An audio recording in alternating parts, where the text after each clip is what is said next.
So how does that experience compare when you look at some dogmatic religion interpretations that God is angry, God is judgmental?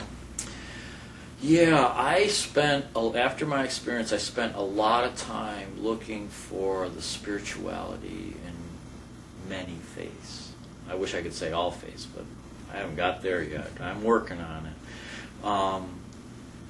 And I did see a lot of anger, and I saw in a lot of some of the dogmatic parts of our religions, I saw where they used fear to try to teach us maybe a morality or something.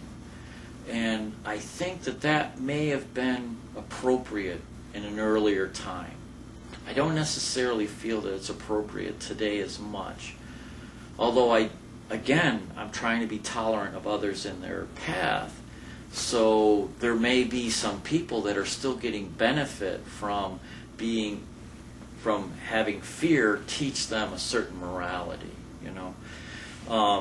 I have more problem with the fear that religion uses than the anger, because I really feel like they use fear to try to control us to believe a certain aspect.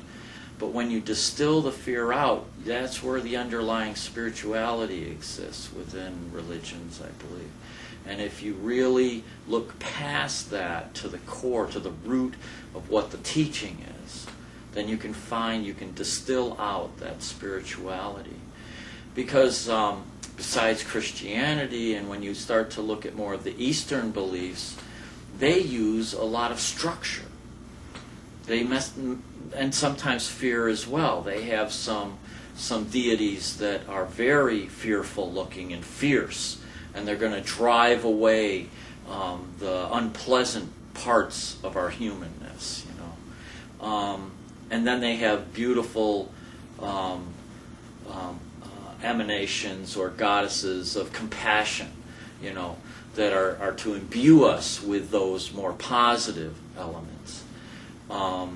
And I think, and they're looking at the spirituality from within, whereas Western religion looks at spirituality as an external source. And I think they're both got it off a little bit, you know, because yes, I believe we have a bit of that essence within us, but it also does exist, you know, out there. So they're both right and they're both wrong a little bit. It in my experience within the light, because I know that a part of my true being is in the light, and a part of that light is within this physicality. So I did not experience any anger. In my life review, I experienced a lot of things that I was judging. Me, the humanness that came along with me, that I hadn't quite shed yet. Because I think dying is a process.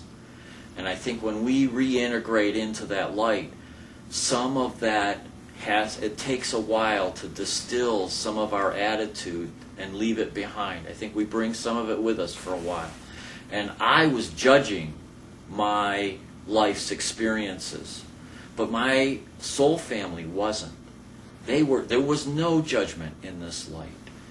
And I was ashamed that they had to experience some of the unsavory things that I had done in my life. But they weren't. They weren't judging it. They were experiencing it. And they were just the opportunity to experience my life with me was joyous for them. The good and the bad. And that taught me a lot. And that's another component of the tolerance that helped me to learn tolerance, was the fact that they weren't judging this. It was me that was judging this. And so I think that in this physicality of being human, I think that we've distilled some of that judgment into our religions and created a lot of this dogma. But when you strip that away, I think that the pure lessons of the spirituality, if you can distill away that judgment and the fear, and I think that's where the fear and hatred come from, and the competitiveness of